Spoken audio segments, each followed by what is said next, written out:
Hello. So we are doing science tonight. Let's see. Hopefully everybody's hearing us. You may be getting some echo. Hang on. Is that better? Now hopefully we're not getting echo. All right. Hello. Hello, how's everyone doing? So, hi, we have new headsets. Look, they're even color coded. See, mine is blue and his is red um because hardware. Yeah, basically. Because I'm a nerd. Also, in fairness, there is the small but important issue that both our headsets were rocking up on a decade old and didn't actually work. Yeah, I mean, I dearly, dearly, dearly love my old Mass Effect Andromeda headset, but it had one ear out and the microphone was inconsistent, so we upgraded. And the hope is that we'll be able to do a little bit more flexible sorts of streaming with these now. Like we could each play games, and more importantly, we don't have to necessarily sit right next to each other. As you can see, the backlighting on Look at Alistair's it, check it desk out. is much, much nicer than That's mine. because you don't have any lights on at all. I don't have any lights on at all because they were a little bit of a problem, but then we upgraded to those nice little IKEA strip lights that you have. And I'm slightly jealous. But Oh no, we'll have to go to IKEA. no, but where would we put them behind me? That's the problem. There's no Behind the curtain in the veil of the lights where we make the lights happen. I don't know. We'll figure it out. Alas, having to go to IKEA. But then we'd have to. Yes, we do in fact, Wendy, spy Alistair at his very own desk, which I have my desk, so I can push all the buttons, and he Push has the his desk, so buttons. he can just do art. There we go. Yes, because that's my job. I do art. That sounds distressingly fey. The Veil of Light. Ooh, Veil Give of the truth Light. scope. Excellent book title, The Veil of Lights, by The Veil E.L. of White. Lights coming to BBC Three, starring John Sim as a distressed Welsh clinical psychologist. Is he on the trail of a serial killer, or is he just a farmer with delusions of grandeur? You can't find the Blaha shark anymore. They're not in IKEA. Sweetheart, do you want to try moving your microphone just a skosh? Just a skosh? No, closer. Closer. Closer. Okay, talk again. 10-4, good buddy, Roger Roger. Yeah, that looks better. You sound like you're coming through a little bit clearer. Please excuse us and please do give us feedback throughout the evening if we are like adjusting Hmm. things because we are experimenting. Because in a very real sense, it is our first day. Yeah, kind of. Hey, how many things do we do on the stream, Alistair? I'm really glad you asked. We do three things. The first thing we do on the stream is an opening monologue. I'm lying. I've lied to you for years at this point. We do four things. The first Four thing we do on this things. stream, Inflation, man. cost of living. Oh, I know. Anyway, the first thing that we do on this stream is we show you some truly excellent fan art. Yes. And this week, that fan art has come to us from Delayed Melody and is a group of Kildens, I suspect, who some of you folks Yes. may find familiar. It's entitled Something Something Childhood Friends, which is very sweet. Something childhood friends. Then we do an opening monologue. The opening monologue's job is really simple. It is to give you a chance to get situated. Get yourself hydrated, get some food, take any meds you might need to take. Strap the laser pointer to the Roomba and take it out of the room so the cat has something to play with for the next couple of hours. Make sure your partners or dependents are squared away. Make sure you're comfortable and safe and ready. And hydrated. And hydrated. That opening monologue almost always comes to us from Nate Crowley, who is functionally our house band. Nate is a two-fisted, often bearded, occasionally dead Roman games writer. Who is also a fantastic novelist and just a deeply lovely human being. And it's always a pleasure to read some of his stuff. Nate is the man who introduced me to the phrase absolutely Ramo with bears, which That's will true. never not make me laugh. Ramo with bears. The opening ramble. I think the opening ramble does in fact count as its own. So it's We do sort of... 5 things. 5. No, there are 4 things. Thank you. Then after that, we will do a story, which will be a spooky story this week from Yes. King of Spooky Stories, M.R. James. And then, just to make sure that we're not sending you to bed terrified, we'll do some shenanigans for you, which will be different. Not be spooky. Brain sorbet. Hopefully. One of them could border on being spooky if you think. Well, we get ahead of ourselves. So, how has the week been, Alistair? Has it been the busy week? Yes, let's move on. Oh, um, it says I cut out. Oh dear. oh, Mm. yeah, it has lots of stuff on with work, and lots of demands on our time, and it's really interesting to me because I 18 months or a year or so into having a CPAP machine, I'm really aware of the impact that fatigue has on my mood. And I went from 4 shitty hours of sleep a night to between 6 and 7 every single night. And as a result, I became about 17% more delightful on any given day. Something which I'm sure Wendy knows a lot about. High five, Go Team CPAP. I am troubleshooting. Will do. Thank you, Aldrich. Um, And last night, for a couple of really good reasons, neither one of us slept very well. So by about 4 o'clock today, my usual sunny demeanor had just turned into, oh, okay, fair enough. The planet burns. So many people are idiots. Fine. And it wasn't bad. It wasn't, belligerent or anything, but I could just tell that I had run out of cope. That my cope tank was not as full as often it is. And we've had a lot of stuff on recently. It's all good, but it is a lot of things. And as a result of that, today, kind of low on the coke tank. How's So that? I ate an apple Am I and back?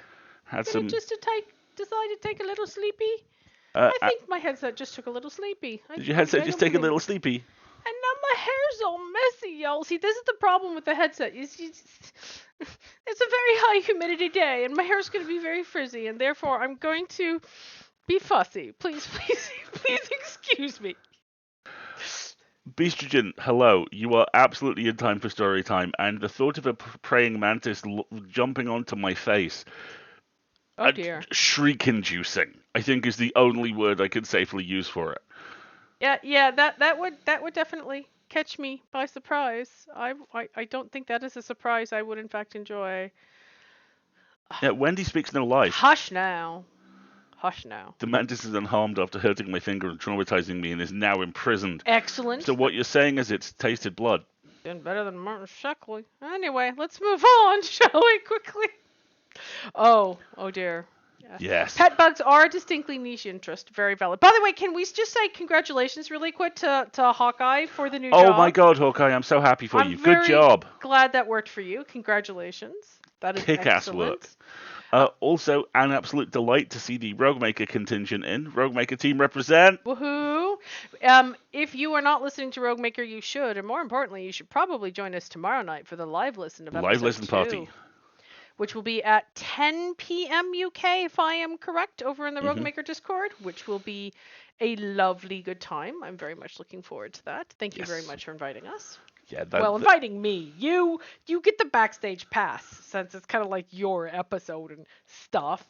Mr. Famous. small F. Smallest F. Well, Like the backwards Facebook F. I think you count as small F famous if you don't even have to audition for parts anymore, and people just say, "Hey, I'm gonna be in a new podcast. Please, sir, would you come and take our shekels for your voice?" How many times has that happened this year? Once. Twice? Once. Both on a, well, one has been announced. The other has not been announced. What was yet. the other one? Anchor. Of course. Yes. That happened twice. Yes. Like to the point where I don't think you can do any auditions because you've already got St. Kilda season 2 and these 2 other shows locked in for next year. Look at his face, Mr. Famous. Yeah, okay. Busy, I think I might let busy, you have Mr. that one. Famous. Given that we set a dance card limit of 3 shows a year, and I'm now in 3 shows next year. Good job, Rubesco. Auditioning is a difficult thing. Yes, it really is. You have to simultaneously put your ego forward and then put your ego in a box. It's like, I have auditioned, I have achieved success, I can now move. Did I tell my story about this game? I really need to look up the name of this board game. There's this board game I used to play a lot where it was like a space simulator and you had to accomplish missions and shoot missiles and navigate ships and all these fun things. It was good. And one of the game mechanics that I really, really, really loved is it had this concept of success. i.e., I've achieved the criteria set for the mission. And then it had this concept called overwhelming success, so that not only did I succeed, but I accomplished some other thing. Like I succeeded on the Kessel Run in 9 parsecs instead of 12. Pull random analogy. And therefore you got extra rewards. And I like this analogy whenever I'm talking about auditions or submitting short stories or being nominated for awards, because there are probably things you can do to control success, i.e., you can complete the audition, you can submit the short story, you can influence your ability or promote yourself to be nominated for award. But the next phase, being cast, being published, winning the award, completely outside your control. That is an overwhelming success that you might just happen to get. But more importantly, that's not the point. The point is to do the first thing and then to try to emotionally let go of the second thing, which is really, really difficult. And so many people, in my experience, focus on the second thing more, the thing that they have less control over, as opposed to recognizing and celebrating the real accomplishment, which is doing the first thing that they could control. And I'm talking to me. I am people in this scenario, because I also It's me. I'm people. That. Hi, I'm people. Exactly. So please celebrate your wins. We spend so much time preparing for failure as creative people. We don't spend enough time preparing for and appreciating our successes when they happen. Yes, Podcast exactly. Mom giving you your little pep talk for the I can night. give you an example. By the way, the game is The Captain is Dead. I dropped the link in the chat. That's the first time I've ever done that. I'm drunk with power. No. What is the game called? It's not called The Captain is Dead. It's something else.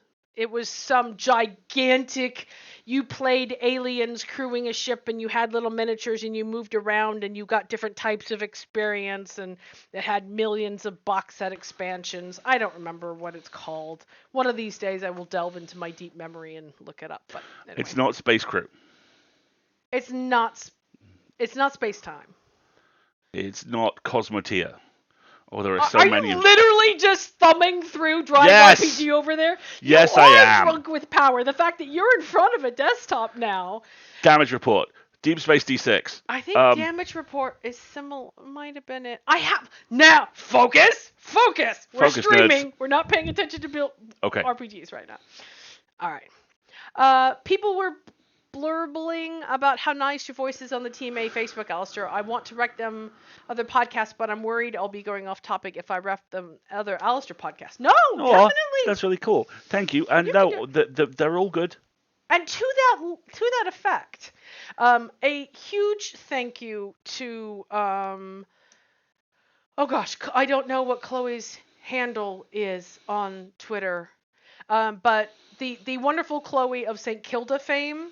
Because Chloe of St. Kilda fame got Alasdair's Podchaser profile up to date and current. So if you were looking for more places you can hear Alasdair talking, Podchaser can help you out. We're also in the middle of getting his website rebuilt this summer. Using real human money. Thank you, Hawkeye. That is correct, C.L. Hendry. We must point everyone to Al. I mean, that would be a little awkward after a while. Oh, but have I told them this other favorite story? Right. So, oh God, 2014 was London Worldcon? Is that correct? Yes, it was. It was the first one. So it was the first time I met Mer Lafferty, who was one of Alasdair's oldest and dearest friends. And it was at the Excel. And anybody who's been to the Excel at London knows that it is an airplane hangar. That sucker's a mile long, end to end. And Wendy, isn't it fun when Marguerite has her own one day? I'm drunk. I am also drunk with power. Let's be honest, and drunk with power and frizzy hair. I'm never gonna get to wear headphones, earrings on stream. Anyway, so the Excel is huge, and due to a comedy of errors, we got off the tube on the wrong station. So we were supposed to go to the main entrance, but we came to the entrance before. So I think it was Prince Charles Edward is the wrong entrance, and we were supposed to get the other one. I don't know. I don't live in London. I don't have to pay attention. I don't do London stuff. It's just, what? So what that meant is that we met Mer, and we had to walk the entire length of the Excel during London Worldcon to get to the front to register. This hangar is a mile long.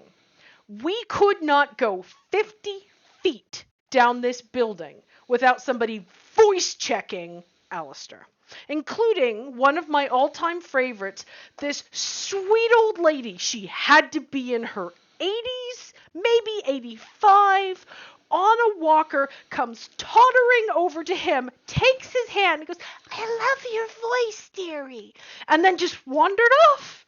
I have no idea who she is or how she knows him. But yeah, voice checked every 50 feet for a mile down that freaking building. So yes, we shall point everyone at Alasdair. Hawkeye, we should talk. Alasdair is magic, therefore the magic god bears his name. Hmm.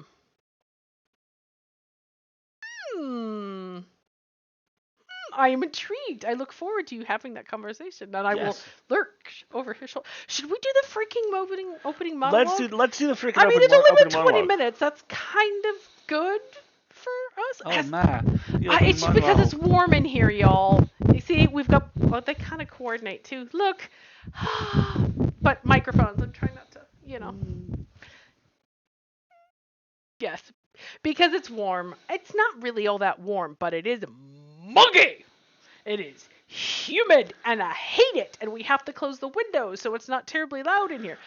Though I should try opening the windows for shenanigans, because now that we're on headsets, we're not worried about the big microphone picking up environmental sound. We might be able to leave the window open. Yeah, for those of you not in the UK, the weather in the country has turned nice for the first time in the year. So 36 minutes is the record. Thank you very much. The country has lost its collective fucking mind. To the point where there are like half a dozen TikTok now about like people recording fake PSAs for like, here we are, ladies and gentlemen, landing at Heathrow. Thank you very much. Please be aware that this is the first nice day of weather in the UK in the spring, and therefore the annual traditions of spring have happened. You will find multiple individuals without wearing shirts. It's like Everyone will be drunk by 7 p.m. People will turn the color of lobsters. Please don't be alarmed. This is the annual ritual of this country welcoming spring. And meanwhile, the Californian here is going, it's not hot, but it's humid, and I hate humidity. Humidity is my destroyer. I come from a West Coast. I hate humidity. It's like, I loved Milton Keynes, and I did enjoy Nottingham, but I can't, y'all. You are lying. You and the weather in Nottingham feuded. Yes, it's so soupy. I can't do. I mean, my skin loves it. Let's be honest. But seriously, I just can't. Two of my abiding memories of our time in Nottingham were the Christmas morning where I woke up to find Marguerite sitting on the edge of the bed, gesticulating at the sky, yelling, "We had a deal, England!" No, that was in the winter because I was promised snow for Christmas. I've had snow for Christmas never. And this is my 10th anniversary of being in the UK this September. No snowy Christmas. Haven't had one yet. And I distinctly remember meeting you by the Starbucks that was the American embassy, because all the American students would kind of huddle there, like around a bonfire. And I remember you walking down the hill towards me like, and I knew you weren't mad at me, because the very rare occasions you have been mad at me, you've gone, "You, sir, I am angry with you. Here is why. Let us discuss it." But you walked straight up to me and I went, sound went odd. Did you bump something? What did you do, Ray? Nothing. No? Hold on. How is that? Is that better? Is it better? Keep talking. So you walk straight up to me and I go, "Honey, are you okay?" And you go, "Why is it raining?" "The weather said it wouldn't." Well, he is on a walkie-talkie, Stitch. That's fair. It's different from... It's still muffled. Did you push a button? No. I am basically ingesting the microphone. Do not ingest the microphone. That is not good for you. It sounds a bit like an old video game sound. Still sounding sort of 40. Honey, here's my recommendation. Take off your headset, power it off, and then power it back on and see if it fixes itself. Thank you for dealing with our technical difficulties, everybody. These are brand new headsets, and it's possible they just, they're getting comfortable as well. They need their They need their water. They need their blankie. Hi, Maddie. Thank you for joining. How was the turnip? I saw you were cooking turnips. Is that better? I have no idea. Is it better? Let's see what people say. You were telling a story, and we interrupted you with the Oh whole. no, I was done. Just people didn't notice. There we go. It's all good. People said, yeah, it's a lot better. Great. Interesting.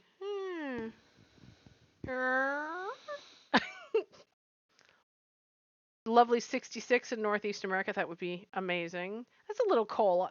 Put MSG and smoked paprika on the turnip. Yeah, we'll be round in about half an hour, Matty. Yeah, that sounds great. One of my favorite ways to do.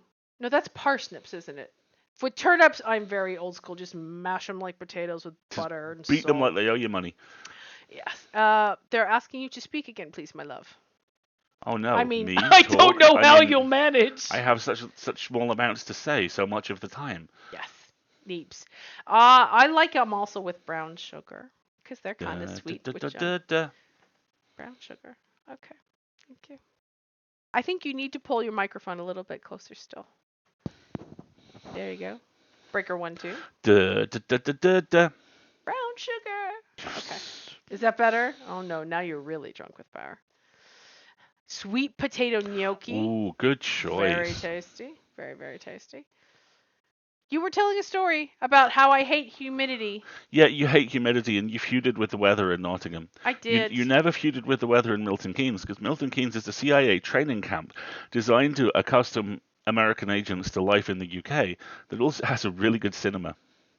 And more importantly, it has right turns and straight lines. And I can take 3 right turns and know where I am and not wind up in some other freaking district. We walked out of the train station. Marguerite looked around and went, ah. And there's this huge plaza with nothing but right angles all around it. And you can walk all through the town, and there's like pedestrian ways, and you don't have to deal with cars, and it's very No, I would not handle Boston well. New York, I can handle. Boston, no. I'd fit in brilliantly in New York. I'm walking here. Yes. Why did you do that, English person? I'm sorry. Pizza? I love Milton Keynes. I think it's nice. I think it's fun. It's a good commuter town. It's a little bit further out from where we are now. But I enjoyed it. I enjoyed living there. The amount of times I got lost in Dublin. Oh. No. Oh, Dublin. Dublin's where the Dublin Protocol got invented. It's over there. Where? That way. Turn left. Just keep going that way. How long? Keep going. You'll find it. And then they turn that way, and I'm like, oh no. Taxi! Yep, that's my response to that sort of Dublin is the only town I've ever been in where literally walking down the street and mentioning the word food, someone stopped and went, yeah, you want to go to the chippy across the street? He's great. And just stayed and looked at us like, so you're going now, right? Pezzy, you tried to steal one of the concrete cows. You know they're in the mall now. So that's the other thing I like about Milton Keynes is there's a shopping mall and like all the stores are in it and like you can go to the Galleria. There is a shopping mall down the road from us. Kind of, sort of, a shopping mall. It doesn't have a Galleria. No, it does not have a Galleria, but it does. It has a gigantic mall. The shopping mall in Milton Keynes has a gigantic tree in it, and that's where the concrete cows were the last time I was there. It also has a Lego store. And I'm very jealous about not having a Lego store. I did not process my Lego trauma. I forgot to tell you about this. You had Lego trauma? Yes, No! there was a alternate payload for the space shuttle, which was a model of the Ulysses space probe, and they didn't make enough of them last year, so they made some more this year, and they were made available to claim 2 days ago, and I remembered 4 hours in, and they have all gone. Oh, sweetie. That's all right. I mean, the Lego space shuttle's fucking 2 feet long. You've been building it for a year and a half. You know. Okay. That was my congratulations. You're a Hugo finalist last year. And That's I true. broke halfway last weekend. Oh, I know. What is life, right? Well, yeah. But it makes you happy. You get to watch shiny discs and build Lego. And we're trying very hard to actually rest on weekends, folks. I mean, it's a bizarre concept. I'm not at all familiar with it. It takes constant vigilance and practice. It's going all right. It's going all right. Yeah. You get to watch a stack of movies and build Lego. And I get to read books and bake things and do stuff that is not work. The not work. The best description of Devlin I've ever read was in Nights of the Borrowed Dark, a city of secrets. It hides its enormity from you down alleys and side streets. Just when you think you have a handle on it, you turn a corner and discover a village-sized market you've never even heard I of before. fucking love that. I love that as much as Graham Greene's description of Brighton as a town that looks like it is assisting the police with its inquiries.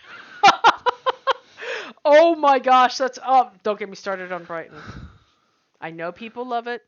I know it's very easy to reach the seaside from London, but y'all can't surf that beach because it's covered in rocks, and I ain't having it. Sorry. Brighton is a snitch. Oh no, Greg stalled halfway through building the Tallneck.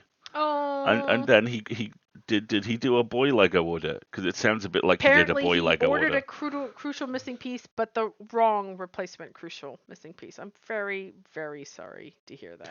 It's a weird thing, but it's actually one of the things I really like about Lego. How cheerfully upfront they are about how you'll buy this set, and then a lot of the time they'll go, "Yeah, odds are there's a piece missing. There's like 3,000 parts of this. We'll send you it for free. Just identify it.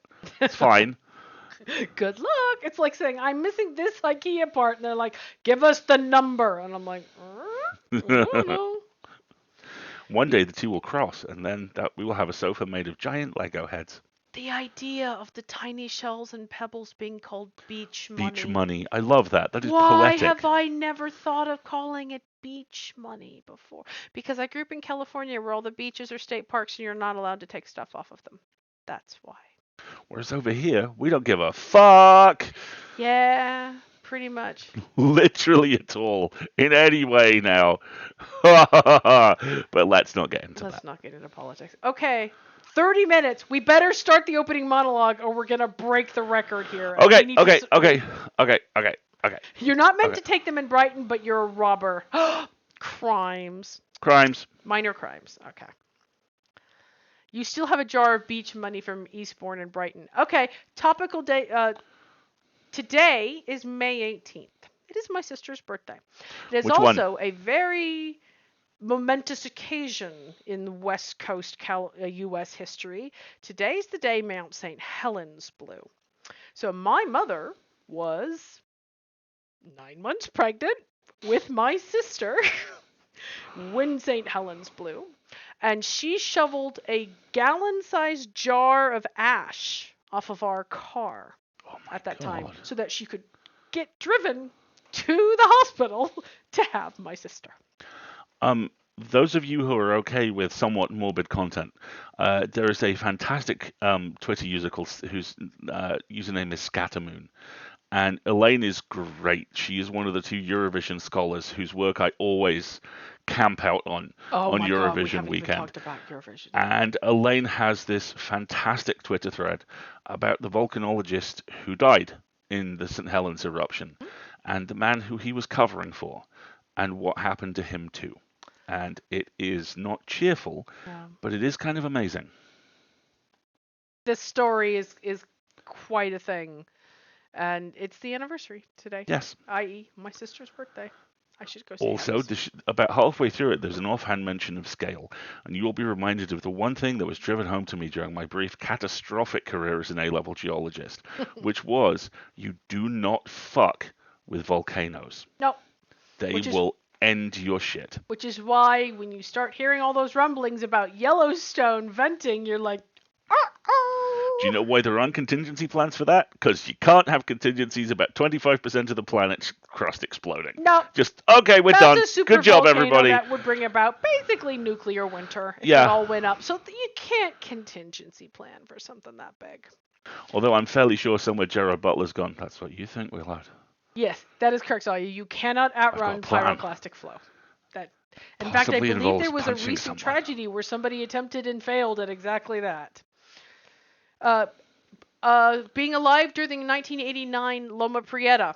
You want to talk Loma Prieta? Loma Prieta's epicenter was 1 mile from my grandparents' house. We were watching the Giants baseball game when Loma Prieta went off, and my grandmother has video footage of losing every piece of glass in her china cabinet to that sucker. They had cracks in the foundation from Loma Prieta. That was the first time I remember it. You felt it in Alaska. And we were not in California at the time, but we were watching that baseball game where it went up. Yep. You'd like to see somebody trying. Elon Musk is welcome to fight a volcano. I would pay for the tickets to watch him lose. That sounds In delightful. Thank stark you. contrast, there was a very, very bad storm here 25 years ago, and once a small earthquake. There are earthquakes in England. They do happen. Anywhere you have crust, you have an earthquake. They're just more common on fault lines, They're but they just can help in other places. All those Fortean enthusiasts get that fodder from anywhere they can, right? I just, English earthquakes are just far more English. They're just, instead of, oh, excuse me, make way, done. Series lightning, excellent. All right, opening monologue. Opening monologue. Okay. Do you have it up? I have it up. I have it up. Shall we take turns? I have not loaded it up yet. Oh, we're off to a good one with this one, but you may start with the title. There you go. And we'll alternate paragraphs. Animal Bastards is a funny. Oops, hold on. Content warnings and all Every of that time good I stuff. do this. Opening monologue. Content warnings for animal death in sex, sexual violence among animals, references to climate change and animal extinction, and swearing. Animal Bastards is a funny, thought-provoking game about whether animals are bastards, by Nate Crowley. Animals were the real monster all along. They were. I once had a job which involved putting Madagascar hissing cockroaches on kids' hands, and it was ace. Not because I was some sort of bargain bin Disney villain who lives to frighten children with insects, but for the exact opposite reason. Because it taught me that kids, when they are very young at least, don't react to cockroaches with disgust or terror. They've not been conditioned into thinking they're dirty and creepy, you see, and so by default, they just think they're really cool. It's a heartening thing, that. The job, by the way, was working in the education department for a zoo. We went on school visits where we showed off various small animals, and the hissing cockroaches were my team. I named them all after artifacts in the dwarf fortress I was playing at the time, and so my star performer was a lass called Chillberry, the price of times. Anyway, the reason I've been reminded of all of this is a splendid, simple browser game Alice pointed out to me called Animal Bastards.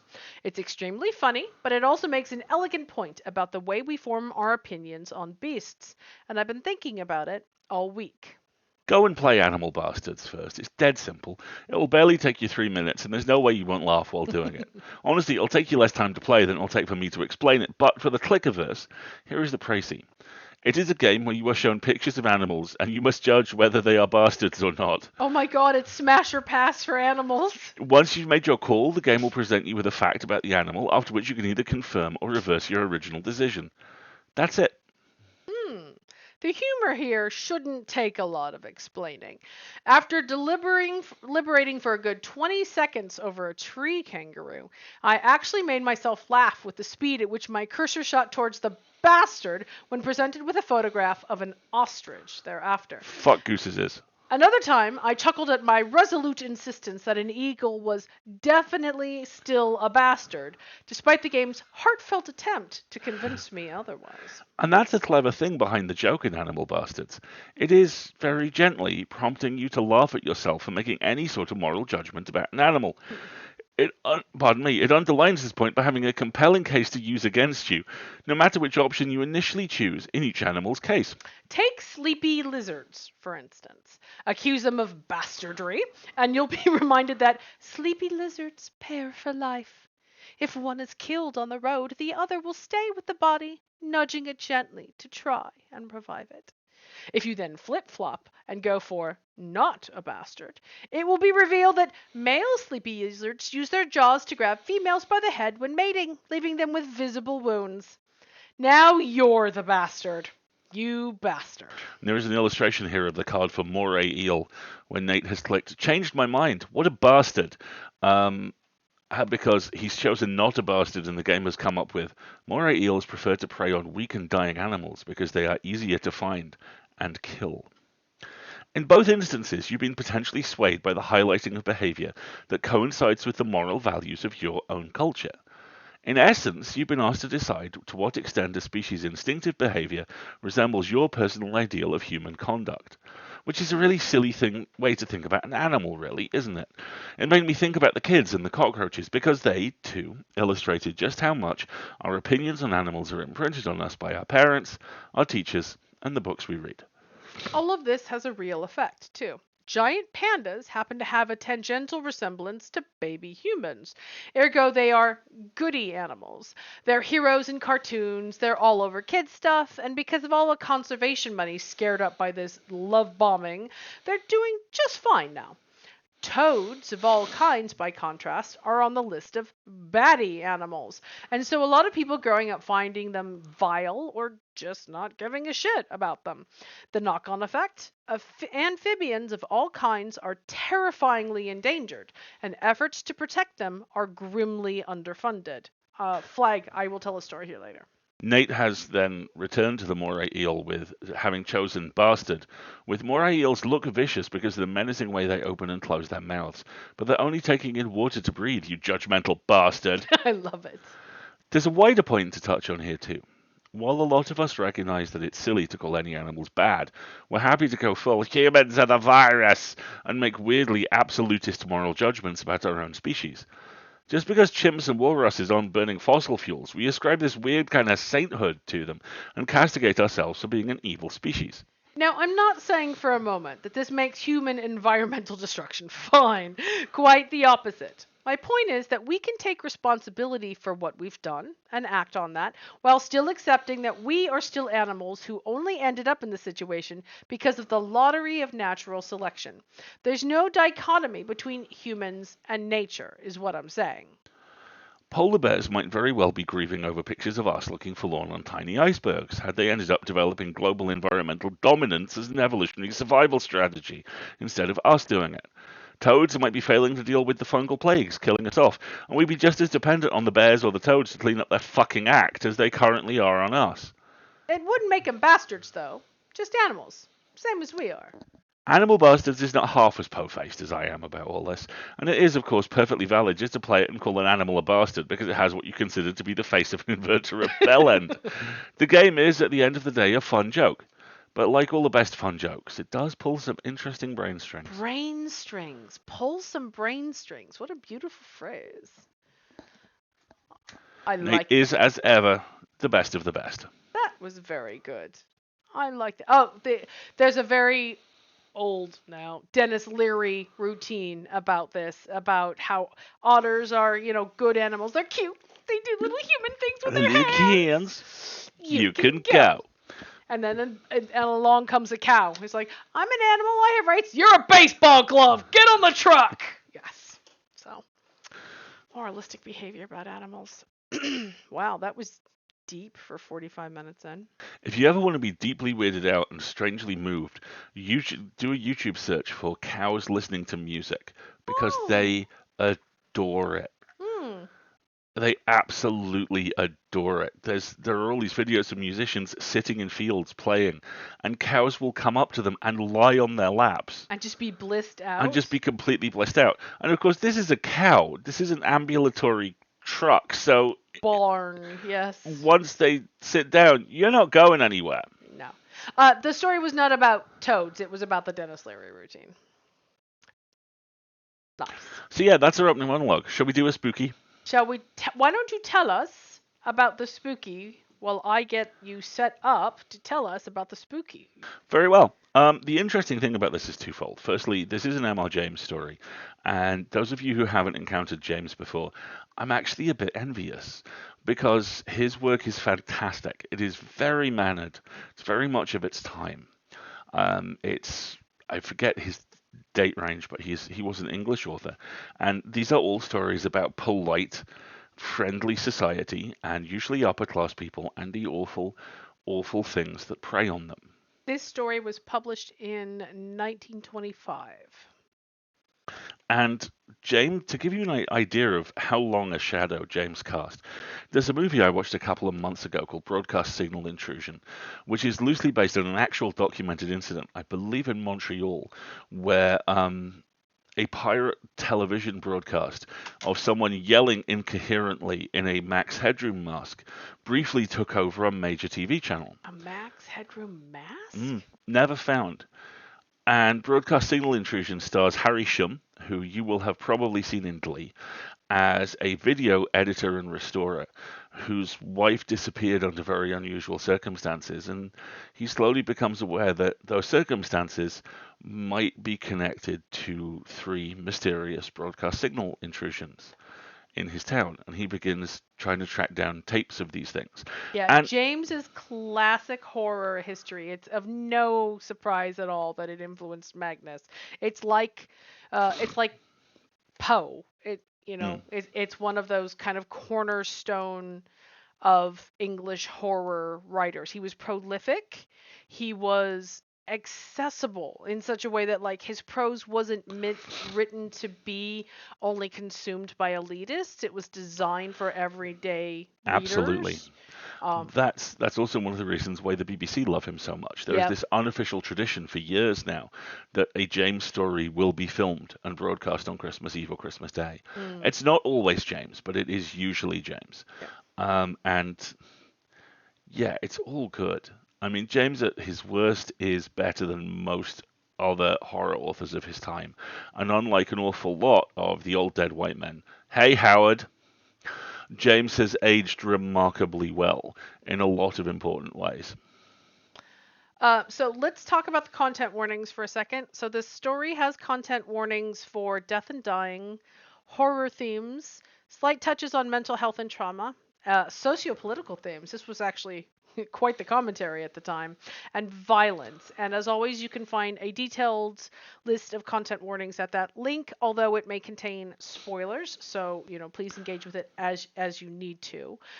The other thing I wanted to say is that this story is over 7,000 words long, and given how late we are making a start, which is to say right on time, it's unlikely we'll finish the entire story tonight. We'll see how we get along, but I don't want Alasdair to kill No. his voice doing this. Also says this room is very warm, and we are both in front of ring lights now. the reason why I mentioned broadcast signal intrusion, other than that it's quite good, is there is an offhand reference in one scene there where the main character is talking to someone who might know where one of these tapes are, where he describes one as a warning to the curious. Right, and the chat's been talking about warning to the curious as one of the. No, I got that wrong. This is a warning to the curious, isn't it? Hold on a second. Take a slug of water. I'm gonna change screens. On it, Bonnie. Thanks, buddy. And look, it's Marguerite in a box. Yay! So yeah, I think that's everything I wanted to talk about at the storm. We need to do something about how you bonk in the camera there. I'm not bonking the Yes, camera. you were. Look, it's wiggling. I'm moving Camera my don't feet wiggle, wiggle. and they're It transferring to the falls. table, so short of suspending the camera from the ceiling. There See? we go. No. Turbulence, Stop Captain! now! Stop. Raise shields! And see how nice it is that he has the nice light behind him and the flowers and the... I'm slightly jealous. That's okay. That's okay. Perhaps next time you could visit me at my desk. That's possible. Or maybe we'll Wendy. Alasdair. You do have a bit of the pilot thing. I know. They're kind of cool, though, don't you? I like the kind of retro look of the headsets, for sure. Right. So this is the part where I shut up and you start reading a lovely, lovely story. And I've never read this story, and I didn't do the pre-reading. So if anybody else in the chat has not read this story, you and I will be discovering the story along. We will be discovering the story together. We will be discovering the story together. Just really loosely, I'm going to probably bail at the 3,500 to 4,000 mark. Okay, that's fine. We'll just hang on. I have to find a. I will skim ahead and find a good place for you to stop. Are you feeling comfortable and ready to go? Oh yeah. Oh yeah. Oh yeah. Don't you know? Okay. Enjoy. A Warning to the Curious by M.R. James. The place on the east coast which the reader is asked to consider is Scarborough. It is not very different now from what I remember it to have been when I was a child. Marshes intersected by dikes to the south, recalling the early chapters of Great Expectations, flat fields to the north, merging into heath, fir, woods, and above all gorse, inland. A long seafront and a street. Behind that, a spacious church of flint, with a broad, solid western tower and a peal of 6 bells. How well I remember their sound on a hot Sunday in August, as our party went slowly up the white, dusty slope of road towards them, for the church stands at the top of a short, steep incline. They rang with a flat, clacking sort of sound on those hot days, but when the air was softer, they were mellower too. The railway ran down to its little terminus further along the same road. There was a gay white windmill just before you came to the station, and another down near the shingle at the south end of the town, and yet others on higher ground to the north. There were cottages of bright red brick with slate roofs, but why do I encumber you with these commonplace details? The fact is they come crowding to the point of the pencil when it begins to write of Seba. I should like you to be sure that I had allowed the right ones to get onto the paper, but I forgot. I have not quite done with this word painting business yet. Walk away from the sea and the town. Past the station, turn up the road on the right. It is a sandy road, parallel with the railway, and if you follow it, it climbs to somewhat higher ground. On your left, you are now going northward, is heath. On your right, the side towards the sea, is a belt of old firs, wind-beaten, thick at the top, with the slope that old seaside trees have on the skyline from the train. They would tell you in an instant. If you did not know it, I fucked it up because James doesn't do commas. 1 second. On your left, you are now going northward, is heath. On your right, the side towards the sea, is a belt of old firs, wind-beaten, thick at the top, with the slope that old seaside trees have. Seen on the skyline from the train, they would tell you in an instant, if you did not know it, that you were approaching a windy coast. Well, at the top of my little hill, a line of these firs strikes out and runs towards the sea, for there is a ridge that goes that way, and the ridge ends in a rather well-defined mound, commanding the level fields of rough grass, and a little knot of fir trees crowns it. And here you may sit on a hot spring day, very well content to look at blue sea, white windmills, red cottages, bright green grass, church tower, and distant Martello Tower on the south. As I have said, I began to know Seaburg as a child, but a gap of a good many years separates my early knowledge from that which is more recent. Still, it keeps its place in my affections, and any tales of it that I pick up have an interest for me. One such tale is this. It came to me in a place very remote from Seaburg, and quite accidentally, from a man whom I had been able to oblige, enough in his opinion to justify me making him, in his opinion, to justify his making me his confidant to this extent. I know all that country, more or less, he said. I used to go to Scarborough pretty regularly for golf in the spring. I generally put up at the Bear with a friend. Harry Long it was, you know him perhaps. Slightly, I said, and we used to take a sitting room and be very happy there. He died, and since he died I haven't cared to go. I don't know that I should anyhow after the particular thing that happened on our last visit. It was in April, 19, and here the date is carefully removed. We were there, and by some chance we were almost the only people in the hotel. So the ordinary public rooms were practically empty, and we were the more surprised when after dinner our sitting room door opened and a young man put his head in. We were aware of this young man. He was rather a rabbity, anemic subject. Light hair, light eyes, not unpleasing. So when he said, "I beg your pardon, is this a private room?" we did not growl and say, "Yes, it is." But Long said, or I did, no matter which, "Please come in." "Oh, may I?" he said, and seemed relieved.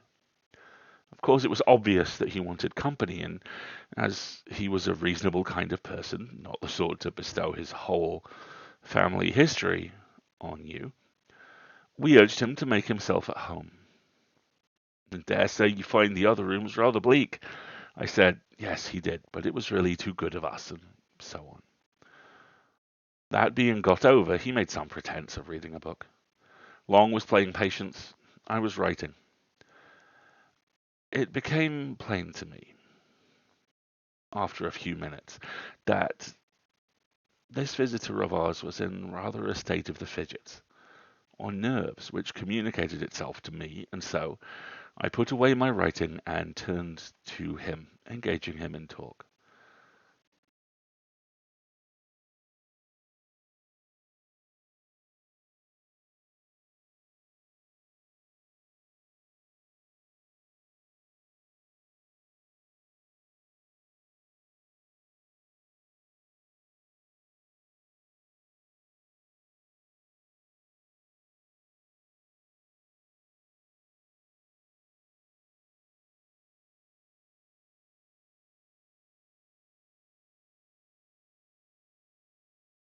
Hang on, folks. He's going to turn his headphones off and on again. I have a feeling that this may be a particular Logitech setting where it likes to fall asleep even in the middle of being actively used. We will investigate this and hopefully get it repaired next week. So, why don't you pick it up with after some remarks, which I forgot he became rather confidential. Cool. Can everybody hear me now? There we go. How we doing? Test 1, 2. After some remarks, which I forget, he became rather confidential. You'll think it very odd of me. This was the sort of way he began. But the fact is, I've had something of a shock. Well, I recommended a drink of some cheering kind, and we had it. The waiter coming in made an interruption, and I thought our young man seemed very jumpy when the door opened. But after a while, he got back to his woes. There was nobody he knew in the place, and he did happen to know who we both were. It turned out there was some common acquaintance in town, and really, he did want a word of advice, if we didn't mind. Of course, we both said, by all means, or not at all, and Long put away his cards, and we settled down to hear what his difficulty was. Can I just pause for a second here and say, so this is now, we are about to go on to our third nested story. So James has started the story talking about his seaside visit. And then he's talking about a friend story who's confided in him. And the friend story is now talking about a character in the story who's confiding a story. Oh, yeah. I need a Venn diagram. This is fantastic. And possibly a Hans Zimmer soundtrack. Yeah, exactly. It began, he said, more than a week ago, when I bicycled over to Froston, only about 5 or 6 miles to see the church. I'm very much interested in architecture, and it's got one of those pretty porches with niches and shields. I took a photograph of it, and then an old man who was tidying up in the churchyard came and asked if I cared to look into the church. I said yes, and he produced a key and let me in. There wasn't much inside, but I told him it was a nice little church, and he kept it very clean. But, I said, the porch is the best part of it. We were just outside the porch then, and he said, ah, yes, that is a nice porch. And do you know, sir, what's the meaning of that coat of arms over there? It was the one with the 3 crowns. And though I'm not much of a herald, I was able to say yes. I thought it was the old arms of the Kingdom of East Anglia. That's right, sir, he said. Do you know the meaning of them 3 crowns that's on it? I said I doubt if it was known, but I couldn't recollect to have heard it myself. Well then, he said, for all you're a scholar, I can tell you something you don't know. Them's the 3 holy crowns what was buried in the ground nearby the coast to keep the Germans from landing. I can see you don't believe that, but I tell you, if it hadn't have been for any one of them holy crowns being there still, them Germans would have landed here time and again, they would. Landed with their ships and killed man, woman, and child in their beds. Now then, that's the truth that I'm telling you, that is, and if you don't believe me, you ask the rector. There he comes. You ask him, I says. I looked around, and there was the rector, a nice-looking old man, coming up the path, and before I could begin assuring my old man, who was getting quite excited that I didn't disbelieve him, the rector struck in and said, what's this all about, John? Good day to you, sir. Have you been looking at our little church? So then there was a little talk, which allowed the old man to calm down. And then the rector asked him again what was the matter. Oh, he said, it weren't nothing. Only I was telling this gentleman he'd ought to ask you about them holy crowns. Yes, to be sure, said the rector. That's a very curious matter, isn't it? But I don't know whether the gentleman is interested in our old stories, eh? Oh, he'll be interested fast enough, says the old man. He'll put his confidence in what you tells him, sir. Why, you know William Ager yourself. Father and son, too. Then I put in a word to say how much I should like to hear all about it, and before many minutes I was walking up the village street with the rector, who had one or two words to say to parishioners, and then to the rectory, where he took me into his study.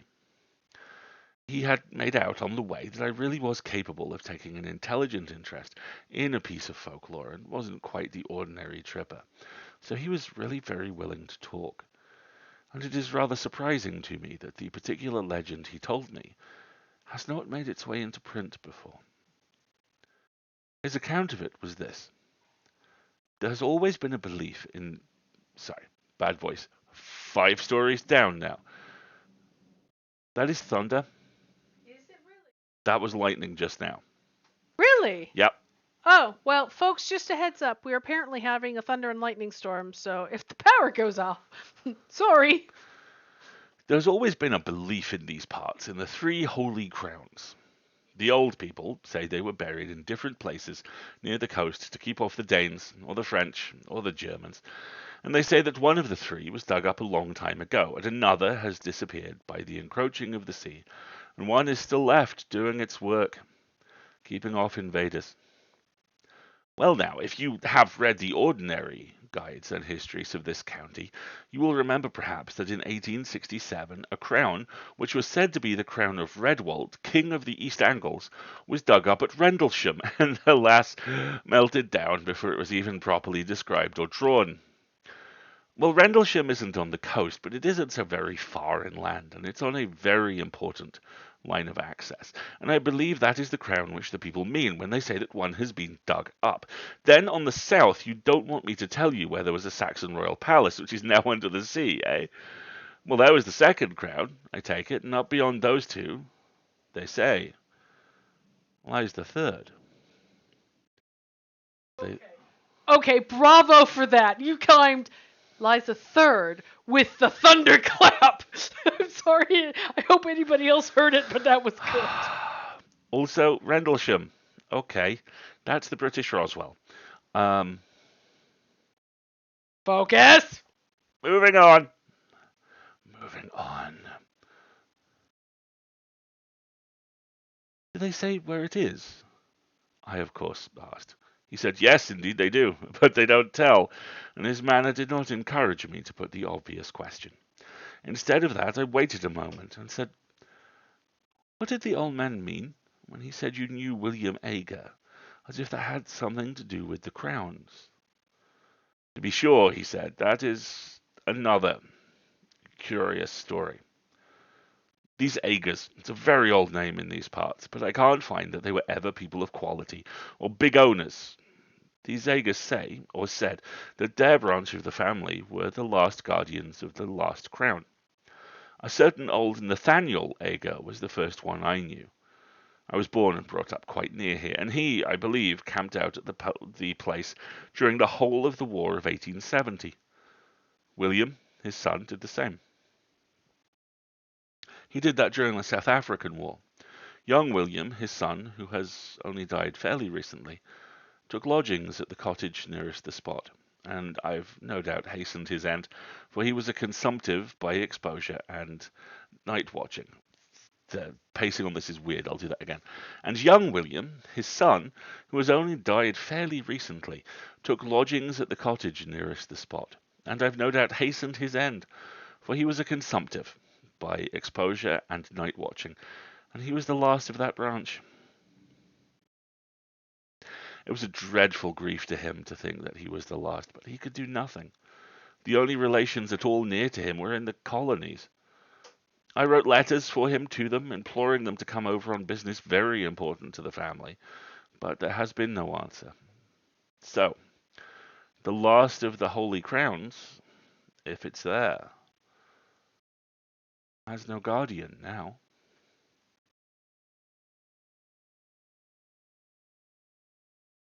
Sounds like the setup for a grift. It really does. That was what the rector told me. and you can fancy how interesting I found it. The only thing I could think of when I left him was how to hit upon the spot where the crown was supposed to be, and oh, I wish I'd left it alone. But there was a sort of fate in it, for as I bicycled back past the churchyard wall, my eye caught a fairly new gravestone, and on it was the name of William Ager. Of course, I got off and read it. It said, of this parish, died at Seaburg, 19, and here the year is removed, aged 28. There it was, you see, a little judicious questioning in the right place, and I should at least find the cottage nearest the spot. Only I didn't quite know what was the right place to begin my questioning at. Again, there was fate. It took me to the curiosity shop down that way, you know, the one, and I turned over some old books, and if you please, one was a prayer book of 1740 odd, in a rather handsome binding. I'll just go and get it, it's in my room. He left us in a state of some surprise, but we had hardly time to exchange any remarks when he was back, panting, and handed us the book opened at the flyleaf, on which was written in a straggly hand, Nathaniel Ager is my name, and England is my nation. Seaburg is my dwelling place. Christ is my salvation. When I am dead and in my grave and all my bones are rotten, I hope the Lord will think on me when I am quite forgotten. This poem was dated 1754, and there were many, many more entries of Agers, Nathaniel, Frederick, William, and so on, ending with the most recent William. Yes, poem. You see, he said, anybody would call it the greatest bit of luck. I did, but I don't now. Of course, I asked the shopman about William Ager. Of course, he happened to remember that he lodged in a cottage in the North Field, and he died there. This was just chalking the road for me. I knew which the cottage must be. There was only one sizable one about there. The next thing was to scrape some sort of acquaintance with the people, and I took a walk that way at once. A dog did the business for me. He made at me so fiercely that they had to run out and beat him off, and then naturally begged my pardon, and we got into talking. I had only to bring up Ager's name and pretend I knew, or thought I knew, something of him, and then the woman said how sad it was him dying so young, and she was sure it came of him spending the night out of doors in the cold weather, and then all I had to say was, oh, did he go out on the sea at night? And she said, oh no, it was on the hillock yonder with the trees on it, and there I was. I know something about digging in these barrows. I've opened many of them in the down country, but that was with owner's leave, and in broad daylight, and with men to help. I had to prospect very carefully here before I put a spade in. I couldn't trench across the mound, and with those old firs growing there, I knew there would be awkward tree roots. Still, the soil was very light and sandy and easy, and there was a rabbit hole or so that might be developed into a sort of tunnel. The going out and coming back at odd hours at the hotel, that was going to be the awkward part. When I made my mind up about the way to excavate, I told the people that I was called away for a night, and I spent it out there. I made my tunnel. I won't bore you with the details of how I supported it and filled it in when I'd done, but the main thing is that I got the crown. Naturally, we both broke into exclamations of surprise and interest. I, for one, had long known about the finding of the crown at Rendlesham, and had often lamented its fate. No one has ever seen an Anglo-Saxon crown, at least no one had, but our man gazed at us with a rueful eye. Yes, he said, and the worst of it is I don't know how to put it back. Put it back? We cried out. My dear sir, you made one of the most exciting finds ever heard of in this country. Of course it ought to go to the jewel house at the Tower. What is your difficulty? If you're thinking about the owner of the land and treasure trove and all that, we could certainly help you through. Nobody's going to make a fuss about technicalities in a case of this kind. Probably more was said, but all he did was put his face in his hands and mutter, I don't know how to put it back. At last, Long said, "You will forgive me, I hope, if I seem impertinent, but are you quite sure you've got it?" I was wanting to ask much the same question myself, for of course the story did seem a lunatic's dream when one thought over it, but I hadn't quite dared to say what might hurt the poor young man's feelings. However, he took it quite calmly, really, with the calm of despair, you might say. He sat up and said, "Oh yes, there's no doubt of that. I have it here in my loom, locked up in my bag. You can come and look at it if you like. I won't offer to bring it here." Did he just use an Anglo-Saxon crown as a pickup line? I'm not saying that. I mean, that's baller. But let's move on. I don't think that's the spirit in which it is intended, but hey baby, come up to my room and see my Want to see my ankles. etchings? Right? We were not likely to let the chance slip. We went with him. His room was only a few doors off. The boots were just collecting shoes in the passage, or so we thought. Afterwards, we were not sure. Our visitor, his name was Parton, by the way, was in a worse state of shivers than before, and he went hurriedly into the room and beckoned us after him, turned on the light, shut the door carefully. Then he unlocked his kit bag and produced a bundle of clean pocket handkerchief in which something was wrapped, and he laid it on the bed and undid it. I can now say I have seen an actual Anglo-Saxon crown. It was of silver, as the Rendlesham one is always said to have been. It was set with some gems, mostly antique intaglios and cameos, and was of rather plain, almost rough workmanship. In fact, it was like those you see on the coins and in the manuscripts. I found no reason to think it was later than the 9th century. I was intensely interested, of course, and I wanted to turn it over in my hands, but Paxton prevented me. "Don't you touch it," he said. "I'll do that." And with a sigh that was, I declare to you, dreadful to hear, he took it up and turned it about so that we could see every part of it. "Clean enough," he said at last, and we nodded. He wrapped it up, locked it in his bag, and stood looking at us dumbly. "Come back to our room," Long said, "and tell us what the trouble is." He thanked us and said, "Will you go first and see if the coast is clear?" That wasn't very intelligible, for our proceedings hadn't been, after all, very suspicious, and the hotel, as I said, was practically empty. However, we were beginning to have inklings of we didn't know what, and anyway, nerves are infectious, so we did go. First, peering out as we opened the door and fancying, I found we both had this fancy that a shadow, or more than a shadow, but it made no sound, passed from before us to one side as we came out into the passage. "It's all right," we whispered to Paxton. Whispering seemed the proper tone, and we went with him between us back to our sitting room.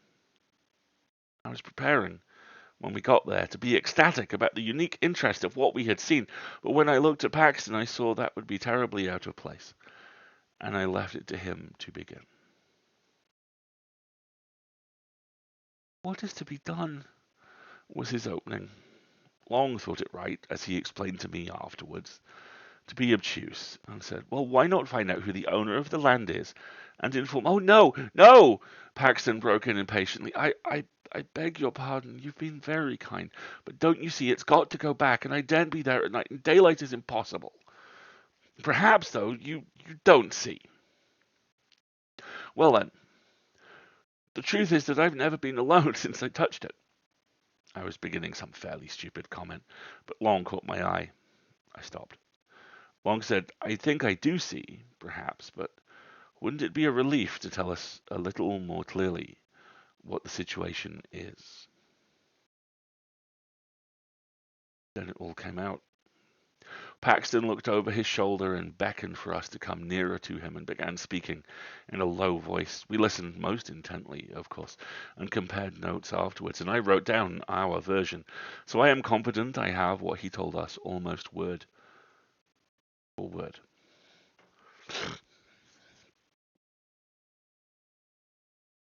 He said, "It began when I was first prospecting and put me off again and again. There was always somebody, a man, standing by one of the firs. This was in daylight, you know. He was never in front of me. I always saw him with the tail of my eye on the left or the right, and he was never there when I looked straight at him. I would lie down for quite a long time and take careful observations and make sure there was no one, and then when I got up and began prospecting again, there he was, and he began to give me hints. For wherever I put that prayer book, short of locking it up, which I did at last, when I came back to my loom, it was always out on my table, open at the flyleaf where the names are, and one of my razors across it to keep it open. I'm sure he just can't open my bag, or something more would happen. You see, he's light and weak, but I daren't face him. Well, then I was making the tunnel, and of course it was worse. And if I hadn't been so keen, I should have dropped the whole thing and run. It was like someone scraping at my back all the time.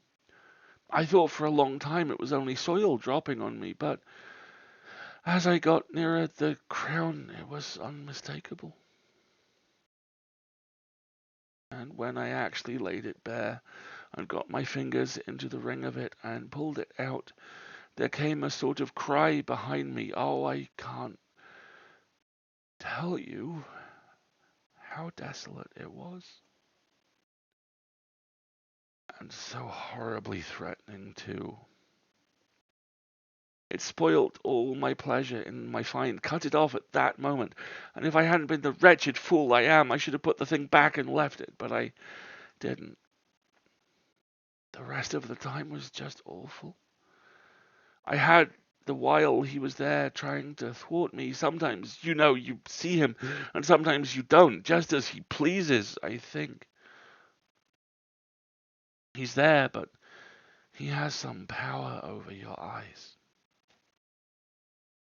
Well, I wasn't off the spot very long before sunrise, and then I had to get to the junction for Seaburg and take a train back. And though it was daylight fairly soon, I don't know if that made it much better. There were always hedges or gorse bushes or park fences along the road. Some sort of cover, I mean, and I was never easy for a second. And then when I began to meet people going to work, they always looked behind me very strangely. It might have been they were surprised at seeing anyone so early, but I don't think it was only that. And I don't now. They didn't look exactly at me. And the porter at the train was like that too, and the guard held open the door after I'd got into the carriage, just as he would if there was someone else coming, you know. Oh, you may be very sure it isn't my fancy, he said with a dull sort of laugh. Went on. And even if I do get it put back, he won't forgive me, I can tell that. I was so happy a fortnight ago. He dropped into a chair, and I believe he began to cry. And there was just a giant lightning strike. I'm waiting for the thunder to. We didn't know what to say, but we felt we must come to the rescue somehow, and so it really seemed the only thing. We said if he was so set on putting the crown back in its place, we would help him. I must say that after what we had heard, it did seem the right thing. These horrid consequences had come on this poor man. Might there not really be something in the original idea of the crown having some curious power? bound up with it to guard the coast. At least that was my feeling, and I think it was Long's too. Our offer was very welcome to Paxton, anyhow. When could we do it? I was nearing 10:30. Could we contrive to make a late walk plausible to the boots and propitiate him? He was to say that we should not be much over the hour, and if we did find it so pleasant that we stopped out a bit longer, we would see that he didn't lose by sitting up. Well, we were pretty regular customers of the hotel. We didn't give much trouble, and were considered by the servants to be not under the mark in the way of tips, and so the boots was propitiated and let us out onto the seafront, and remained, as we heard later, looking after us. Paxton had a large coat over his arm, under which was the wrapped-up crown. Is that a good place to stop, or do you want to keep going? You've probably got another half an hour in this. Do we? Yeah. As this is probably a really good time to stop. Yeah, I would have stopped at him bursting into tears. That would have been me. The weather has been quite the atmosphere for this. Yeah, this is we're just about over the halfway mark, I think, with this. So this is probably a good time. So to recap, yeah, a friend told him this story about him being away, running into this guy who just goes on a lark, just is set up, encounters the church, finds the book, decides he'll go have a little dig, finds the crown, is now haunted. Somebody's always right behind him that he can't see but other people can. And he's roped in two people he's met at this holiday hotel to go and try and rebury the thing. Zalia, if this happens when you go to Center Park, say no. Yes, by all means. It's quite creepy. But our new mic setup is working well because we couldn't hear the weather. So. And there is a lot of fucking weather out there tonight, my friends. Yes, exactly. So why don't we take a little bit of break here, everybody? Because we've been streaming almost an hour and a half. Why don't you all, if you haven't, do a little shake, move the limbs, twitch around, get some liquids, maybe something to cuddle if you're feeling a little spoopy, and we will come back with some much more lighthearted stuff in just a few Promise. minutes. That sounds good. We'll be right back.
Hey folks, how we doing? Hello, everybody. So we've turned off the headsets and turned them back on again to try and get out ahead of the power cycle. Yeah, Weeping Angels freak me the hell out too. I hate that idea that something messes with your perception and that you can't trust yourself. It it's actually something a lot of contemporary SF is really fond of. Mm, I mean, Doctor Who's played with the perception filter very successfully for close to a decade. It's always been one of Stephen Moffat's go-tos. There's some lovely use of it in Westworld as well, where characters are sometimes programmed to not perceive something in a room they spend a lot of time in. That kind of thing. yeah, It's one of those things which is so disturbing because you have to trust your senses, and when your senses work against you like they do in that type of situation, it's literally the itch you can't scratch. exactly. James loves this stuff, by the way. This is absolutely the same conceit as "Oh Whistler, and I'll come to you, my lad." Yeah. Hawkeye was just gonna say, I'm sure Ducky's working on getting them archived and into the playlist as we finish up with chapter 3. Don't worry, I'm sure they'll get there. Tell people the story you were telling me at the break. You probably know by now, most of you, that I'm very fond of, for want of a better word, Fortiana, the term coined by Charles Fort, the legendary, I believe, early 20th century parapsychologist, which could best be summed up by, well, that's weird. The weirdness. Yes. The weirdness, and it's kind of Venn diagrammy overlap with creepypasta and Yeah. unfortunately has a bit of a conspiracy theory Oh, overlap as well, very much so as well. yeah, but it's interesting. The literal territory that this story sits in kind of speaks to that. It references Rendlesham Forest. If it's the Rendlesham Forest I'm thinking of, Rendlesham Forest has been described as the UK's version of Roswell. There is a very large US armed services base there. And depending on who you believe, and I promise you, none of these stories especially line up, something landed in the woods outside Rendlesham. And one version is first contact was made. One version is a couple of guys got really spooked out by the lighthouse on the coast.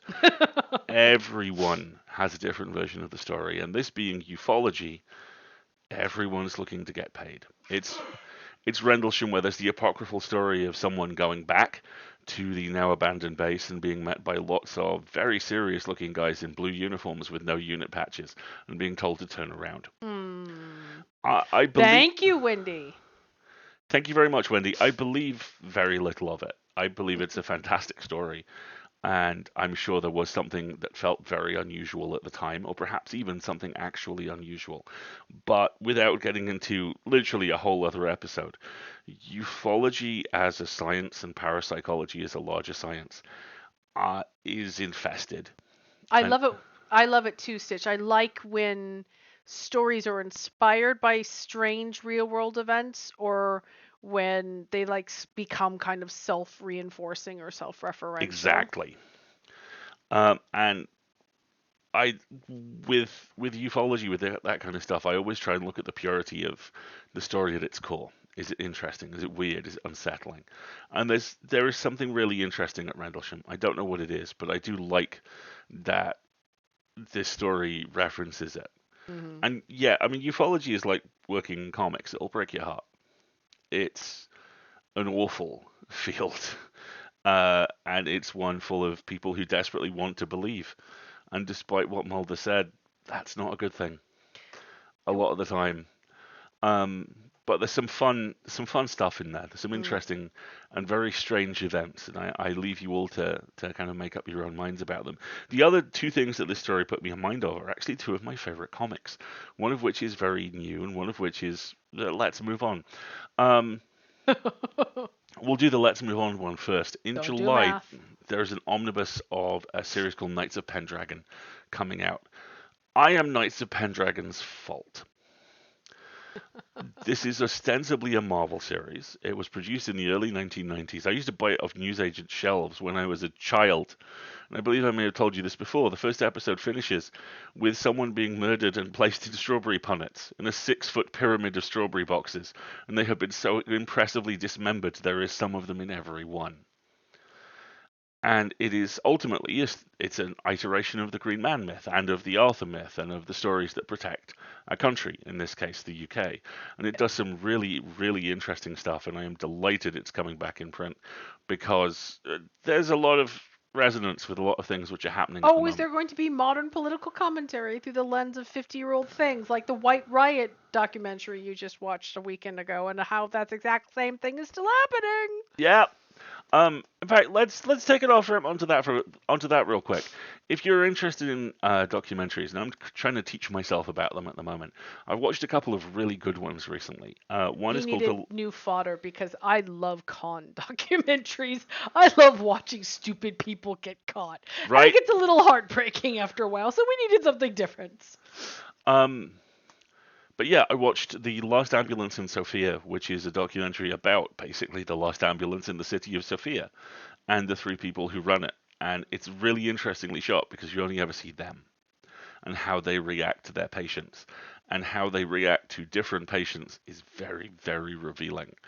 Uh, Really? Oh, I it's only caught a little great. bit of it over your shoulder, so. It's absolutely great. There's this incredibly sweet sequence where the nurse who works on the ambulance, just the camera is locked off on her, and she's trying to make a kid laugh, who's had a wardrobe fallen on him and he's broken his leg. Takes about 5 minutes. And then the next call you see is a lady who's broken down on the way to the hospital to get an abortion, and she is just fucking furious with her. And the difference is so interesting. And I also watched White Riot, which is a documentary directed by a lady called Rubika Shah about the Rock Against Racism movement in the 1970s, which, and I love this so much, ended up being a very important anti-racist activist group, which started, and I swear I am not making this up, with a strongly worded letter. There's a relatively famous UK guitarist called Eric Clapton who is back in the news at the moment because he's anti-vax and he has COVID.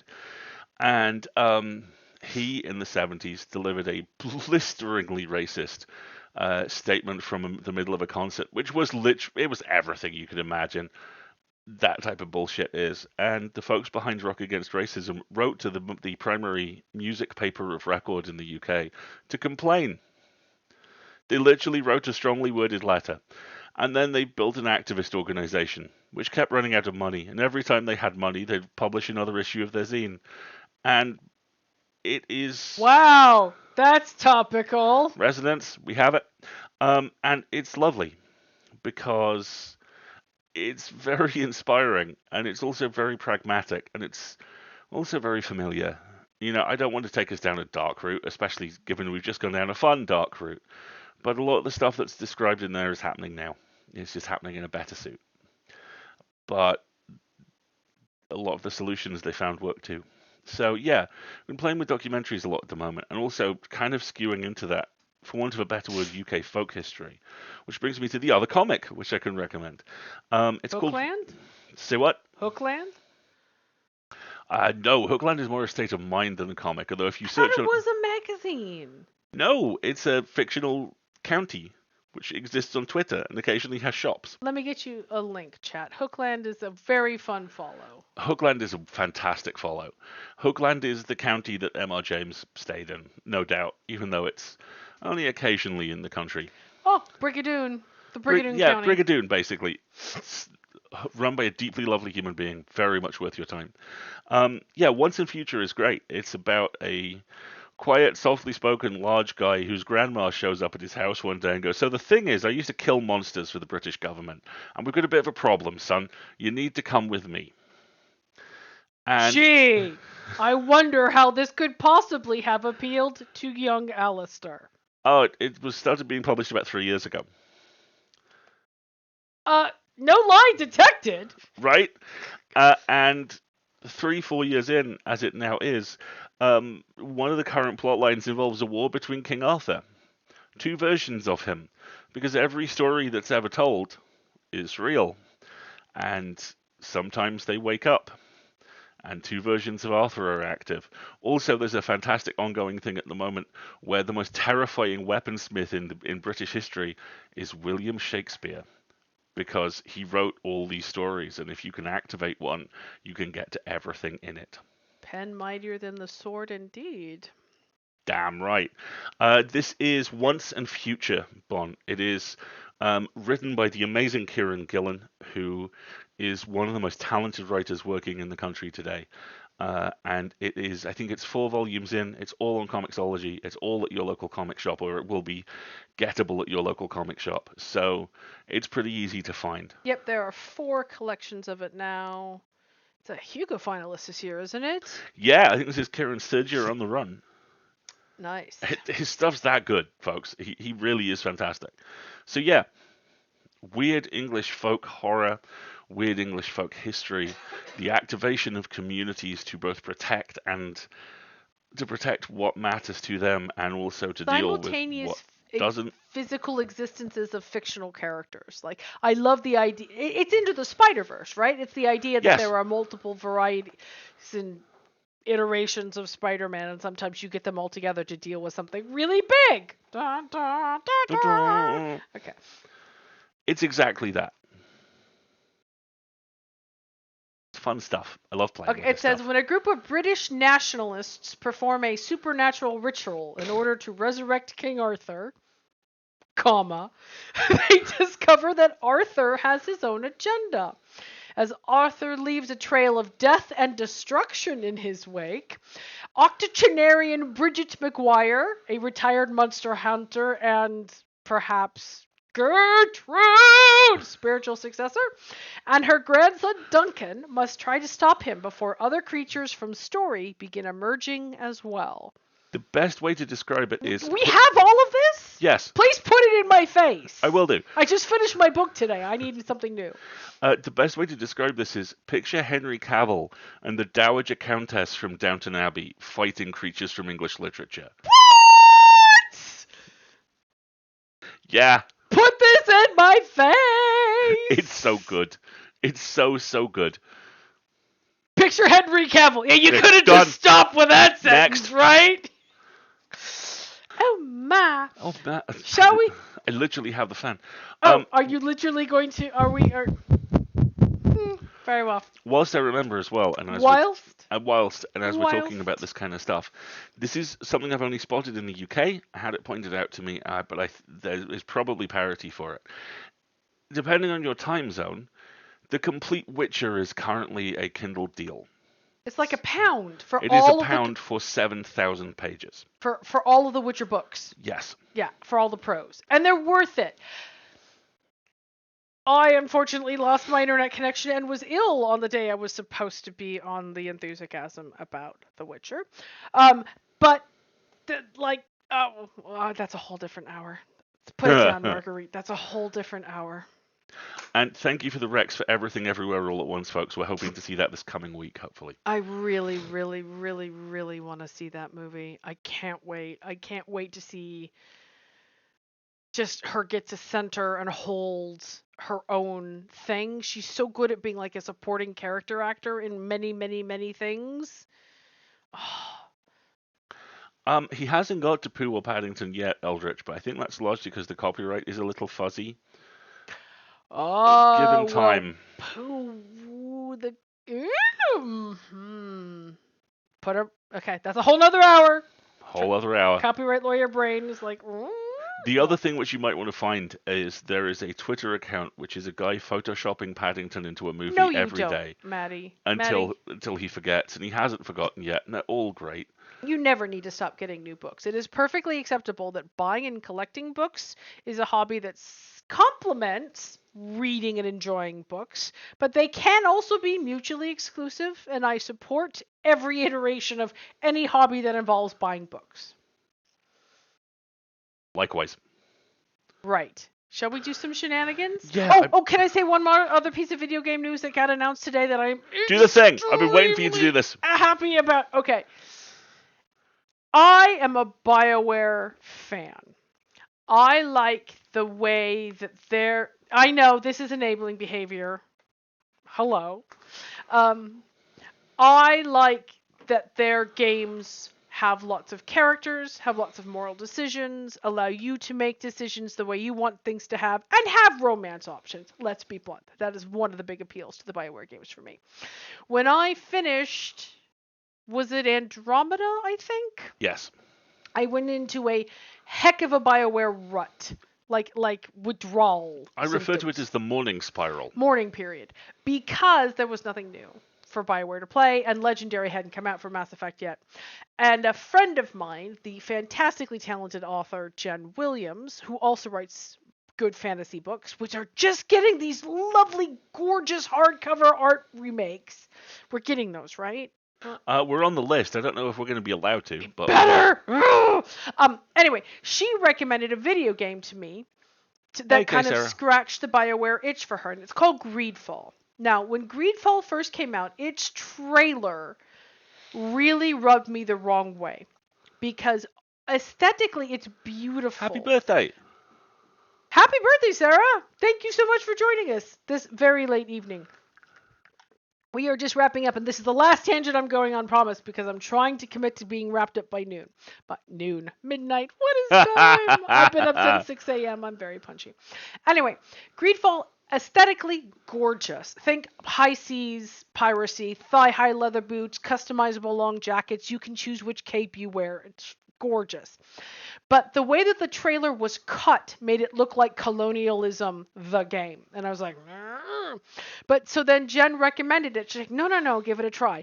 And it is BioWare-esque. It is recruit a team of companions, help them uncover their stories and their mysteries, make moral decisions about who you're going to side with and support, and what your activities you're going to support and what activities you're going to suppress. There are romance options. I freaking love it. I've played it twice now. I think I played it twice now. There's actually some DLC for it as well.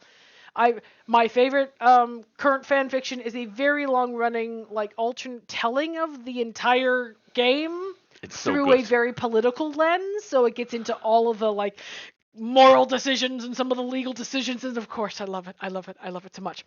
Greedfall 2 has just been announced. There is a trailer, and I'm very excited, and I can't wait. And that's company Spider, Spiders has another game that they're also releasing that looks very much in the same lines of recruit people, make decisions, have moral dilemmas, and it is set in the French Revolution, where automata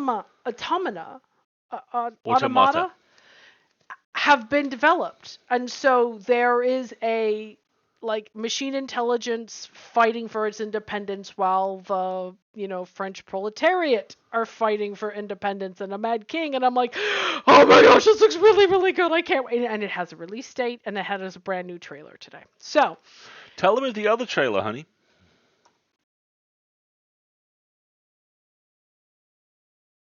That's a whole nother hour. We can't. You can't talk about She-Hulk. We'll be here forever.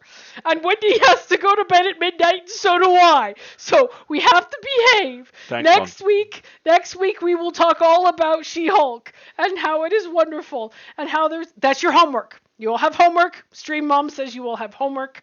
Your homework is to go. I know you have plenty of time before noon.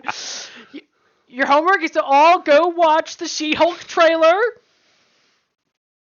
and enjoy it, and enjoy some very, very interesting, chewy things that are happening in that trailer. And we will spend a significant portion of time on next week talking about it. I may or may not have accidentally written this short fanfic about Jen and Taweret from Moon Knight possibly going into business together earlier today on Twitter. OMG, that would be amazing. But we're not going to talk about it now, because otherwise that's all we'll do. Right. I'm going to read a shenanigan. Very well. And then you're going to read a shenanigan, and then we're going to say goodnight to everybody. Because we're responsible streamers who don't run over. Because we're going to be responsible, like adults. Yeah. Okay. So, our shenanigans this evening are a couple of Tumblr posts. There are some headline content warnings for death and dying and swearing, just so everybody knows. So I'm going to read the first one by Diane Duane. By the way, for those of you, hi Wendy, who are probably going, Diane Duane? Yes, that one. That Diane Duane. Should we link some of her books? Please do. Okay, hold on. This is her Dougie, Tumblr could you drop page. a link to some of her books in the show notes, if that would be okay? Thank you. Yes, exactly. But she wrote this, and I thought it's fantastic. It had almost escaped my notice that it is now May, the month that dooms to a heartbroken death 99% of characters from folk ballads. So if you suspect you may be a character from a folk ballad for your own safety, don't fall in love. Don't go by the river. Don't go to the sea. Don't talk to sailors. Don't gamble. Don't ramble. Don't go north. Don't go northwest. Don't stand in the wind. Don't dance with anyone named Sally, Sue, Mary, Anne, or Barbara. Don't go to the pub, but if you do go to the pub, at least don't drink. And if you Thank you, do drink, Sawyer. at least pay for your own drink. And if you are absolutely broke and have to have someone else pay for your drink, then at the very least, do try to not forget to toast everyone you know whom you think might be there very loudly and possibly multiple times. Don't lend money. Don't borrow money. Don't wish you had more money. Don't make plans to make more money. Don't start working for a new employer. Absolutely do believe anyone who says they will try to kill you, curse you, maim you. Absolutely do believe anyone who says you might die. Turn down every invitation to go a hunting, horse riding, a courting. Be wary of flute players you meet on your path. Don't dance with satanic men in long dark coats. Don't marry off your daughters to the first man who will have them. And don't promise your true love any herbs you can't readily plant and gather in your own garden. There. That should just about cover you for 31 days. Heed the warnings, and you may have a chance to last to the end of the month. Good luck. I love that. That's so good. We don't have an herb garden, honey. I'm sorry. I have to buy you herbs from Tesco. That's okay. Also, I'm fairly certain each one of those refers to a specific song. Oh, I'm positive it is. I'm kind of disappointed there's not an extensive list of references that have been provided. I mean, I bet we could do that if I had a spare day. But yes, I'm sure we could come up with more examples. Don't go to a crossroads. Don't touch a hawthorn tree. Don't If you're a fall in blues love with a musician, French knight just if practice. you're already married to an English king. You know, all Yeah. sorts of things. Johnny Cash wears black. The rest of us, it should be negotiable. That kind of thing. No, wearing black is more of a state of mind than a fashion choice, let's be blunt. Shall I? Yes, you shall. This is from Blue Hawk Dust Storm on the splendidly titled Math Dragon. And the content warnings for it are headline content warnings, same again, death and dying and swearing. Alarm goes off. Well, time to put on my office sauna. I bet you have an office suit and everything. This is my office sauna. His name is Dave. He has a gunmetal grey suit with an eggshell shirt and a bright blue tie. He has spreadsheet powers and can survive an entire day in a meeting when he has to, but he prefers to work at his desk. His biggest weakness is when people try to make small talk before he's had his coffee. Looking forward to the RP. Hi, my name is James Spreadsheet Kazan Meeting Smith, and I have a smooth bald head, male pattern baldness, and dark grey eyes like an Outlook calendar. A lot of people tell me I look like Adam Smith. AN, if you don't know who he is, get the hell out of here. I'm not related to Satoshi Nakamoto, but I wish I was because he's a major fucking hottie. I'm a financial vampire, but my teeth are straight and white. I have pale white skin. I'm also a CEO, and I run a startup-style unicorn called Toyota in Japan. I'm a businessman, in case you couldn't tell, and I wear mostly black. I love the suit company, and I buy all my clothes from there. For example, today, I was wearing a gunmetal grey suit with an eggshell shirt and a corporate blue tie. I was walking outside Wall Street. It was snowing and raining, so there was no sun, which I was very happy about. A lot of commies stared at me. I put up my middle finger at them. Tags. I have already Googled too many things to make this happen. James Spreadsheet Kazan Meeting Smith is such a name.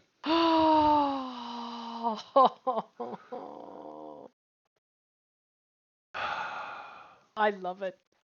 So good. Right. Shall we tell the fine folks where to find us this coming week? Yes, on Friday, our Hugo-nominated fanzine, The Full Lid, will go live. I can exclusively It's reveal not a that... fanzine. I know it's nominated for a fanzine, but it's a newsletter. Are you really, in this, the year of our Lord 2020 Keanu, at 10 to midnight, self-lawyering? I'm sorry, have Are, you are met you me? really doing that? 5 hours sleep, up since 6 a.m. Bring it on. Our Hugo Award nominated in the I'm going to category show the Best nice people Fanzine our Chungus boy. new email newsletter, The Full Lid, will go live at 5 p.m. British Standard Time. To stare into the corgi, everyone. Stare into the butt. Stare into the butt. And it will feature, amongst other things, wolves discussing the relative uses of potassium intake. Seriously. Eurovision is a hell of a thing. Then on Sunday, we will return to Outer Wilds, where we will continue our heroic, let's prod this and see what it does, approach to xenoarchaeology, which is working out pretty great for us so far. Where were we? We had to Ocean go back Planet. and try to get that last panel of that last scroll on the top of the platform that you have to kind of go into space and then not land painfully. Yes. We learned the important lesson that when a planet has a sufficient power to take an island and throw it up into orbit and then land, when it lands it hurts if you're not either in water or the safety zones. So we need to not land in the safety zones. Yes, all of that. Oh, Good. Hawkeye, let's not even talk about how disappointed I am that Latvia wasn't in the final. OMG! Ballad snooze fest. Thank God for Moldova. Let's move on. Absolutely. Okay, that's our opening monologue next time is Eurovision and She-Hulk. There you go. That's everybody's homework. All right. And yeah, we'll be back here next Wednesday for the other half of Awarding to the Curious. Yep. So that's it. Thank you very much. Thank you for bearing with us with the excellent new layout. Thanks to Matt Dobie for designing this. Well, we're not there yet. So as you can tell, this is still our winter get-up. And the reason we haven't kind of switched over the branding recently is because our great graphics designer for EA is building us a whole new set of overlays. But we're in the process of building them, testing them, et cetera, et cetera, et cetera. They will be coming. But for now, it's just... It's designed to keep you cool while we're all uncomfortable in how humid it is. Exactly. That's my excuse. Also, massive thanks, Bonnie, for dropping the link to the Rogue Maker Listen Along, 10 p.m. BST tomorrow, in the chat. We will be there. Do come along if you can. We will be. Yes, exactly. I'm looking forward to it. All right. Brilliant. Thank you so much, folks. I've been Alasdair. I've been Marguerite. And this has been fun. We'll see you next time. Good night.